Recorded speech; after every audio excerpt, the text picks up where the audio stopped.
ಇನ್ನು 19ನೇ ಆವೃತ್ತಿ ಐಪಿಎಲ್ನಲ್ಲಿ ವೈಭವ್ ಸೂರ್ಯವಂಶಿ 15 ವರ್ಷದ ಬಾಲಕ ಅಬ್ಬರಿಸಿ ಬೊಬ್ಬೆರೆದಿದ್ದು ಗೊತ್ತಿರುವಂತಹ ವಿಚಾರವೇ. ದಾಖಲೆಗಳ ಮೇಲೆ ದಾಖಲೆ ಬರೆದಿದ್ದು Vaibhav Suryavanshi.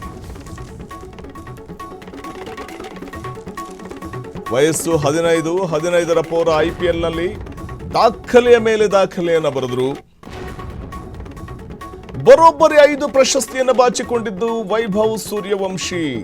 Orange cap holder, ಅತ್ಯಂತ ಮೌಲ್ಯಯುತ ಪ್ಲೇಯರ್ ಆಗಿ ಗುರುತಿಸಿಕೊಂಡ್ರು. ಉದಯೋನ್ಮುಖ ಆಟಗಾರ. 71 ಸಿಕ್ಸ್ ಅನ್ನ ಸಿಡಿಸಿದ್ದು ವೈಭವ್ ಸೂರ್ಯವಂಶಿ. ಈ ಸೀಸನ್ ನಲ್ಲಿ ಅವರ ಪ್ರತಿಭೆಗೆ ಸಾಕ್ಷಿ ಇದು. ರಾಜಸ್ಥಾನ್ ರಾಯಲ್ಸ್ ಪರ ಆಡಿದಂಥ ವೈಭವ್ ಸೂರ್ಯವಂಶಿ ಚಿಂದಿ ಉಡಾಯಿಸ್ಬಿಟ್ರು ಈ ಬಾರಿ. ಆ ಸೀಸನ್ ನಲ್ಲಿ 15 ವರ್ಷಕ್ಕೆ 5 ಪ್ರಶಸ್ತಿಯನ್ನು ಬಾಚಿಕೊಳ್ತಾರೆ ಅಂತಂದ್ರೆ ಅವರ ಒಂದು ಅಮೋಘವಾದಂಥ ಬ್ಯಾಟಿಂಗ್ ಲೈನ್ ಅಪ್ ಹೇಗಿತ್ತು. 45 ಲಕ್ಷ ಕ್ಯಾಶ್ ಜೊತೆ ಸೂರ್ಯವಂಶಿ ಈ ಸಂದರ್ಭದಲ್ಲಿ ಬಹುಮಾನವನ್ನು ಕೂಡ ಗಿಟ್ಟಿಸ್ಕೊಂಡಿದ್ದು ನಿಜ.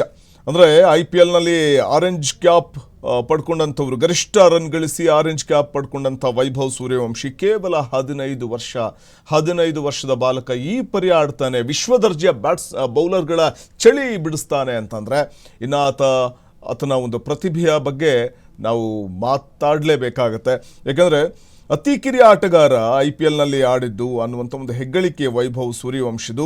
15 ವರ್ಷದ ವೈಭವ್ ಈ ಬಾರಿ 16 ಪಂದ್ಯಗಳಲ್ಲಿ 776 ರನ್ ಗಳಿಸಿದರು. ಅತಿ ಹೆಚ್ಚು ರನ್ ಗಳಿಸಿ ಆರೆಂಜ್ ಕ್ಯಾಪ್ ಹೋಲ್ಡರ್ ಆದರು.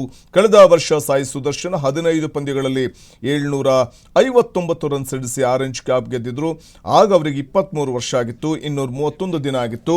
ಆರೆಂಜ್ ಕ್ಯಾಪ್ ಜೊತೆಗೆ ವೈಭವ್ ಇನ್ನೂ 4 ಪ್ರಶಸ್ತಿಗಳನ್ನು ತಮ್ಮದಾಗಿಸಿಕೊಂಡ್ರು. ಟೂರ್ನಿಯ ಶ್ರೇಷ್ಠ ಆಟಗಾರ 436.5 ಅಂಕ, ಹಾಗೆಯೇ super striker 237.3 strike rate, super sixer 75 sixer ಅನ್ನು ಸಿಡಿಸಿದ್ದು ಹಾಗೂ ಉದಯೋನ್ಮುಖ ಆಟಗಾರ ಪ್ರಶಸ್ತಿ ಕೂಡ ವೈಭವ್ ಸೂರ್ಯವಂಶಿ ಪಾಲಾಯಿತು.